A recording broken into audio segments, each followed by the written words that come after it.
கர்த்தருடைய பரிசுத்த நாமத்துக்கு துதி கன மகிமை உண்டாவதாக. இந்த 2025ஆம் ஆண்டின் 2ஆம் காலாண்டின் 5வது வார வாலிபர் உடல் பள்ளி பாடத்தை என்னோடு இணைந்து படிக்க வந்திருக்கும் உங்கள் அனைவரையும் ஆண்டவராகிய இயேசு கிறிஸ்து நாமத்தாலே வாழ்த்தி வரவேற்றுக் கொள்கின்றேன். இந்த வார பாடத்தினுடைய தலைப்பு என்ன அப்படின்னா, tumultuous ஹோம் கமிங் என்ற தலைப்பில் நம்ம படிக்கிறோம். ஒரு சந்தடி மிக்க வீடு திரும்புதல் என்ற தலைப்பில் நம்மளுக்கு கொடுத்துருக்காங்க. வேதாந்தம் எந்த பகுதியிலேருந்து கொடுத்துருக்காங்க அப்படின்னா, லூக்கா 4ஆம் அதிகாரம் வசனம் 16லேருந்து 30 வசனத்தில் இருக்க சம்பவத்தை நம்ம பாடமாக படிக்க இருக்கின்றோம். ஆண்டவராகிய இயேசு கிறிஸ்துவானவர் இந்த பூமியில் 3½ ஆண்டுகள் ஊழியம் செய்த பொழுது மறுபடியுமாக அவர் வலியுறுத்தின ஒரு காரியம் என்ன அப்படின்னா, தேவனுடைய ராஜ்யம் சமீபமாக இருக்குது என்பதை ஆண்டவர் வலியுறுத்தினார். அப்படிப்பட்ட அந்த கருத்தை அவருடைய சொந்த மக்களாகிய நாசரேத் மக்கள் என்ன பண்ண முடியல அப்படின்னா, அவனால் ஏற்றுக்கொள்ள முடியவில்லை. ஏன் அப்படின்னா, ஆண்டவராகிய இயேசு கிறிஸ்துவானவரை தெய்வீக தன்மை உடையவர் என்பதை அவர் விசுவாசிக்கலை. ஏன் அப்படின்னா, தன்னுடைய சிறு வயது முதல் அவரை பார்த்ததுனால அவங்க அவரை விசுவாசிக்க மறுத்தாங்க. அப்போ இந்த பாடத்தில் நம்ம படிக்கும் பொழுது ஆண்டவராகிய இயேசு கிறிஸ்துவானவர் ஜெப ஆலயத்தில் அவருடைய தேவனுடைய வார்த்தையை எடுத்து அவர் போதிக்கும் பொழுது அங்கே இருக்க மக்கள் ஆச்சரியத்தோடு அதை கவனிக்கிறாங்க. அதாவது முதவாட்டி அந்த வசனத்தை கேட்கறது போல் அதை கவனிக்கிறாங்க. ஆண்டவராகிய தேவன் கிருபையோடும் வல்லமையோடும் அதிகாரத்தோடும் அந்த வசனங்களை சொல்லும் போது தன்னுடைய சொந்த விளக்கத்துக்கு முரணான ஒரு உண்மையான விளக்கத்தை ஆண்டவர் கொடுக்கும் பொழுது அந்த மக்களுடைய ஆச்சரியம் எல்லாம் கோபமாக மாறுது. அந்த கோபமானது ஆண்டவரை கொல்லும்படியாக ஒரு திட்டத்தை அவங்க வகுக்கிறதுக்கு வழிவகுக்குது அப்படின்னு சொல்லி நம்ம பார்க்கின்றோம். ஆனாலும் இந்த பாடத்தினுடைய முடிவில் நம்ம பார்க்கும் பொழுது பிதாவாகிய தேவன் ஆண்டவராகிய இயேசு கிறிஸ்துவானவர் அற்புதமாக அந்த இடத்துல இருந்து காப்பாற்றுறதை நம்ம பார்க்குறோம்.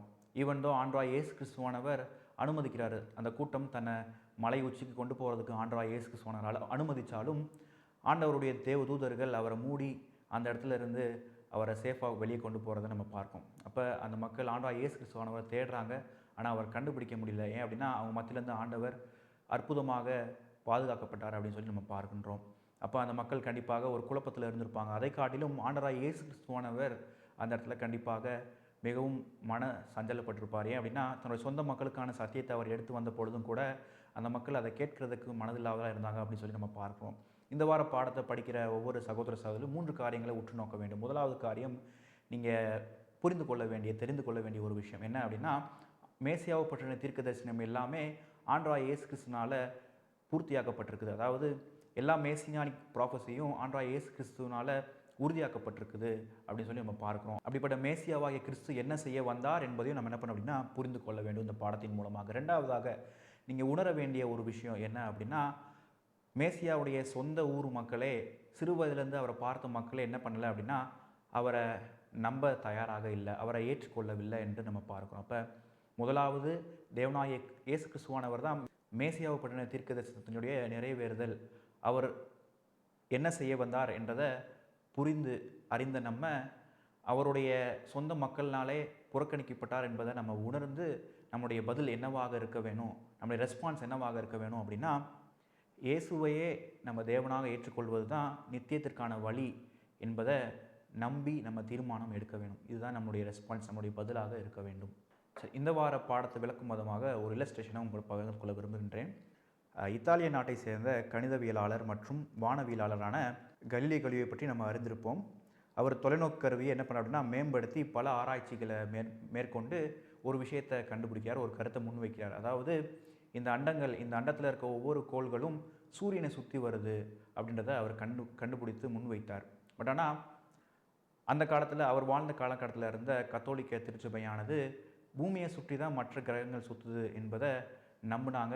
அதனால் கலீலியோவினுடைய கருத்தை அவங்க ஏற்றுக்கொள்ளலை. அது மட்டும் இல்லை, அவரை விசாரணைக்கு உட்படுத்தி அவருடைய சில கருத்துக்களை அவர் திரும்பி பெறுமாறும் செய்து அவரை சிறையில் அடைக்கிறாங்க. அவருடைய வீட்டில் அவரை சிறைப்படுத்துகிறாங்க அப்படின்னு சொல்லி நம்ம பார்க்கின்றோம். அந்த இல்லத்திலையும் கூட அவர் 1642 வருஷத்தில் மரித்தும் போகிறார்.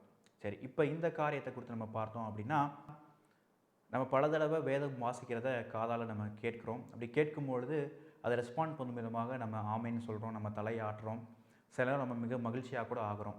அதே போல் தான் ஆண்டவராகிய இயேசு கிறிஸ்துவானவர் ஒரு நாள் தன்னுடைய சொந்த ஊரில் இருக்க ஆலயத்தில் பிரசங்கிக்கிறாரு, ஆண்டோடைய வார்த்தையை எடுத்து உரைக்கிறாரு. அப்போ ஆனால் அங்கே இருந்த மக்கள் பழிவாங்கும் எண்ணத்தில் அவரை கொல்ல முயற்சிக்கிறத நம்ம வேதத்தில் வாசிக்கின்றோம். இந்த வார பாடத்தில் நம்ம பார்க்குறோம். அப்போ இந்த இடத்துல ஆண்டவராகிய இயேசு கிறிஸ்துவனுடைய வல்லமையான வார்த்தைகள் அந்த இடத்துல ஒரு வல்லமையான ரெஸ்பான்ஸை ஏற்படுத்துது அப்படின்னு சொல்லி நம்ம பார்க்கின்றோம்.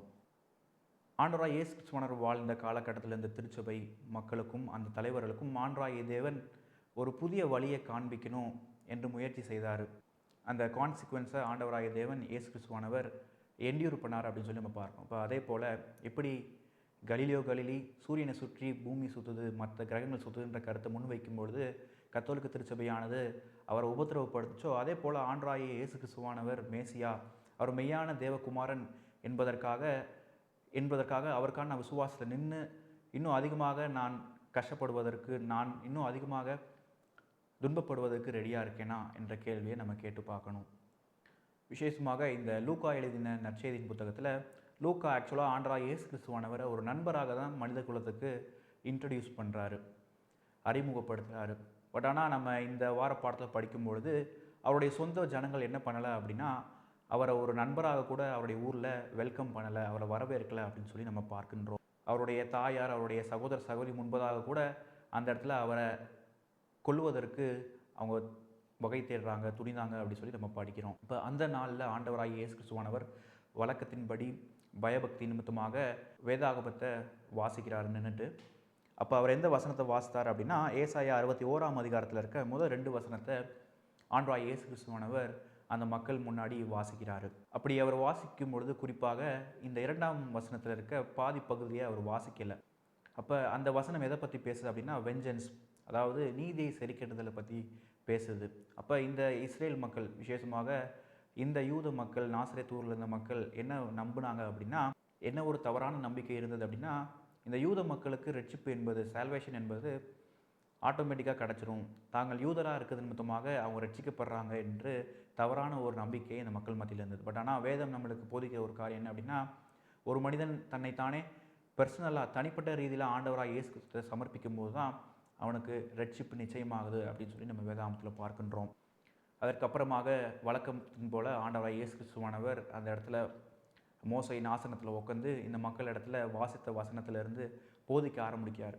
அப்படி அவர் போதிக்கும் பொழுது அங்கே இருந்த மக்கள் என்ன பண்ணாங்க அப்படின்னா, அவருடைய தெய்வீக தன்மையின் அடையாளங்களுக்காக என்ன பண்ணாங்க அப்படின்னா, அங்கே இருக்க மக்கள் கூச்சலிட ஆரம்பித்தாங்க. அப்போ அவர் சொன்ன வார்த்தையை விசுவாசிக்கிறதுக்கு அவங்க மறுக்கிறாங்க. அதன் நிமித்தமாக ஆண்டவராகிய இயேசு கிறிஸ்துவால் என்ன பண்ண முடியல அப்படின்னா, அந்த மக்கள் மத்தியில் எந்த ஒரு அற்புதத்தையும் நாசரேத்தில் ஆண்டவர் செய்ய முடியல. அதாவது ஆண்டவராகிய இயேசு கிறிஸ்துவானவர்னால அந்த இடத்துல எந்த ஒரு அற்புதமும் செய்ய முடியவில்லை என்பது கிடையாது. பட் ஆனால் இந்த மக்கள் ஆண்டவராகிய இயேசு கிறிஸ்துவானவர் கொடுக்க போகிற ஆசீர்வாதங்களை பெற்றுக்கொள்வதற்கு அன்பிரிப்பேர்டாக இருந்தாங்க, தயாராக இல்லை என்று சொல்லி நம்ம பார்க்கின்றோம். நம்ம SDA பைபிள் கமெண்ட்டில் வாசிக்க முடியும். என்ன அப்படின்னா, இந்த மக்கள் இன்னும் ஆண்டவருடைய வார்த்தையை கேட்பதற்கு அன்வில்லிங்காக இருந்தாங்க, சித்தமில்லாதவர்களாக இருந்தாங்க. அதாவது ஆண்டவராகிய இயேசு கிறிஸ்துவை ஏற்றுக்கொள்ளணும், அவருடைய வார்த்தையை ஏற்றுக்கொள்ளணும் அப்படின்னா இந்த மக்கள் ஒரு காரியத்தை உணர வேண்டியது இருந்தது. என்ன அப்படின்னா, ஒரு விஷயத்தை அட்மிட் பண்ண வேண்டியது இருந்தது. என்ன அப்படின்னா, புறஜாதிகளை காட்டிலும் தாங்கள் பெரியவர்கள் இல்லை என்பதை இந்த மக்கள் ஒத்துக்கொள்ள வேண்டியது இருந்தது. பட் ஆனால் ஆண்டவருடைய வசனத்தை அவங்க ஏற்றுக்கொள்ள மனதில்லாதவர்களாக இருந்தாங்க அப்படின்னு சொல்லி நம்ம பார்க்கின்றோம். அது மட்டும் இல்லாமல் அவர்கள் புறஜாதி மக்களை ரொம்ப கீழ்த்தரமாக பார்த்தாங்க என்று சொல்லி வேதத்தை நம்ம பார்க்க முடியுது. அதற்கப்புறமா பார்த்தோம் அப்படின்னா, ஆண்டவராகிய இயேசு கிறிஸ்துவினுடைய வார்த்தையை கேட்டு கொஞ்ச நேரம் மென்மையான அவருடைய இருதயம் என்னாச்சு அப்படின்னா, அவங்களுடைய இருதயங்களை அவங்க சந்தேகத்துக்கு இடம் கொடுக்கும்போது, சந்தேகத்திற்கு திறக்கும் பொழுது அவனுடைய இருதயம் இன்னும் அதிகமாக கடினப்பட்டது அப்படின்னு சொல்லி நம்ம பார்க்கின்றோம். இதை குறித்து எலன் ஒயிட் அம்மையார் எழுதுகிறாங்க. யுகங்களின் வாஞ்சை என்ற புத்தகத்தில் 238வது பக்கத்தில் நம்ம வாசிக்கிறோம். என்ன அப்படின்னு, சாத்தான் ரொம்ப டிட்டர்மினேஷனோட, ஒரு குறிக்கோளோடு இருந்தான். ஏதாவது என்ன அப்படின்னா, இந்த மக்களுடைய கண்கள் எப்படியும் திறக்கப்படக்கூடாது என்ற ஒரு நோக்கத்தோடு சாத்தான் அந்த இடத்துல செயல்பட்டான் அப்படின்னு சொல்லி அம்மா எழுதுகிறாங்க. இப்போ இன்னும் அதிகமான வல்லமையோடு சாத்தான் இந்த மக்களை அவிசுவாசத்திலே வைக்கணும்னு சொல்லி அந்த இடத்துல கிரியை செய்கிறான். அது நிமித்தமாக இந்த மக்கள் ஆண்டவராகிய இயேசு கிறிஸ்துவான தான் மீட்பர் என்பதை அவங்க விசுவாசிக்கலை. ஏன் அப்படின்னா, ஆண்டவராகிய இயேசு கிறிஸ்துவான ஏற்கனவே அவர்களுக்கு பல அடையாளங்களை கொடுத்துருந்தார். ஆனால் இந்த அடையாளங்களை அவங்க ஏற்றுக்கொள்கிறதுக்கு மனதில்லாதவர்களாக இருந்தாங்க அப்படின்னு சொல்லி பார்க்குறோம். அப்போ இதனுடைய விளைவாக அவங்களுடைய கில்ட்டி கான்ஷியஸ், அதாவது தங்களுடைய குற்ற உணர்ச்சி என்ன பண்ணுச்சு அப்படின்னா, இதற்கு மேலே அவரை பேச விடக்கூடாது அப்படின்னு சொல்லி அவரை கொலை செய்வதற்கு, மலையிலேருந்து கீழே தள்ளி விடுறதுக்கு அங்கே இருந்த கூட்டம் முயற்சி செய்கிறத நம்ம பார்க்குறோம். பாரம்பரியத்தின் பிரகாரமாக நம்ம பார்த்தோம் அப்படின்னா, அந்த யூதர்கள் ஒரு மனிதனை மலை உச்சிலேருந்து தள்ளணும் அப்படின்னா அவங்க எந்த மலையிலேருந்து தள்ளுவாங்க அப்படின்னா, அதனுடைய பேர் மவுண்ட் ஆஃப் ப்ரெசிபிடேஷன் அப்படின்னு சொல்கிறாங்க.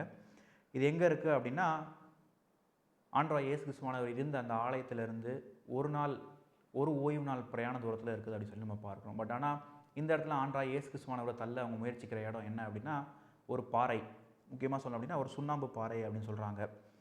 இதனுடைய உயரம் என்ன அப்படின்னா 12 மீட்டர், 40 ஃபீட் அப்படின்னு சொல்லி நம்ம பார்க்கின்றோம். அப்போ அந்த இடத்துல இருந்தும் ஆண்டவராகிய இயேசு கிறிஸ்துவானவர் அற்புதமாக அவருடைய தேவதூதர்களாக பாதுகாக்கப்படுறார் அப்படின்னு சொல்லி பார்க்குறோம். ஏன் தேவதூதர்களாக அந்த இடத்துல பாதுகாக்கப்பட்டார் அப்படின்னா, ஆண்டவராகிய இயேசு கிறிஸ்துவினுடைய நேரம், அவர் மரிக்கிறதுக்கான நேரம் இன்னும் வரவில்லை அப்படின்னு சொல்லி நம்ம வேதத்தில் பார்க்குறோம். அப்போ இந்த வார பாடத்தை நம்ம படிக்கும் பொழுது ஆண்டவராகிய இயேசு கிறிஸ்துவினுடைய வார்த்தைகள் ஒரு ஆச்சரியத்தோடு வரவேற்கப்பட்டதுன்னு பார்க்குறோம் முதல்ல. ஆனால் அவர்கள் சந்தேகத்துக்கு இடம் கொடுக்கும் பொழுது, இவர் யோசேப்புடைய மகன் தான் அப்படின்னு சொல்லி அவங்க தன்னுடைய இருதயத்தில் கேள்வி கேட்கும் பொழுது அவரை ஏற்றுக்கொள்ள அவங்க மறுக்கிறாங்க அப்படின்னு சொல்லி பார்க்குறோம். அப்போ ஆண்டவர் இயேசு கிறிஸ்துவானவர் தன்னுடைய சொந்த ஊரில் இருக்க ஒவ்வொரு மக்களுக்காகவும் ஒரு விசேஷ செய்தியை கொண்டு வந்து சொன்னார். பட் ஆனால் அதை யாருமே கேட்கலை. ஏன் அப்படின்னா, ஆண்டவர் இயேசு கிறிஸ்துவானவர் பேசும்பொழுது அவருடைய வார்த்தைகள் எப்படி இருந்தது அப்படின்னா, தங்களை தாங்களே ஒரு கண்ணாடியில் பார்ப்பது போல் இருந்தது அவங்களுக்கு. பட் ஆனால் அவங்க பார்த்த காரியம் அவங்களுக்கு பிடிக்காத நிமித்தமாக ஆண்டவர் இயேசு கிறிஸ்துவானவர் முதல்ல பேசும்போது அவங்களுக்கு இருந்த அந்த எக்ஸைட்மெண்ட் கோபமாக மாறுது. அந்த கோபமானது அவரை கொல்வதற்கு, அவரை மலையிலிருந்து தள்ளி விடுவதற்கு அவங்கள வழிவகுக்குது அப்படின்னு சொல்லி நம்ம பார்க்கணும். அப்போ இந்த வார பாடத்தை படிக்கிற ஒவ்வொரு வாலிப சகோதரர்களுக்கும் கடைசியாக இருக்க ஒரு கேள்வி என்ன அப்படின்னா, ஆண்டவராகிய இயேசு கிறிஸ்துவை பற்றி நான் கேட்கும் பொழுது, அவருடைய வார்த்தைகள் எனக்கு கூறப்படும் பொழுது, எனக்கு உபதேசிக்கப்படும் போது என்னுடைய ரியாக்ஷன் எப்படி இருக்குது? நம்ம ஏற்கனவே இந்த பாடத்தில் பார்த்தது போல், இந்த நாசரேத் ஊர் மக்கள் ஆண்டவராகிய இயேசு கிறிஸ்துவானவருடைய வார்த்தையை ஏற்றுக்கொள்ள மனதில்லாதவர்களாக இருந்தாங்க. அப்போ ஆண்டவருடைய வார்த்தையை ஒவ்வொரு நாளும் ஒவ்வொரு வாரமும் கேட்குற ஒவ்வொரு வாலிப சகோதரர்களையும் எப்படிப்பட்ட ரியாக்ஷனை கொடுக்குறோம் என்பதை நம்ம யோசித்து பார்ப்போம். கண்டிப்பாக தேவன் தான் நம்மளை ஆசீர்வதிப்பாராக. ஆமென்.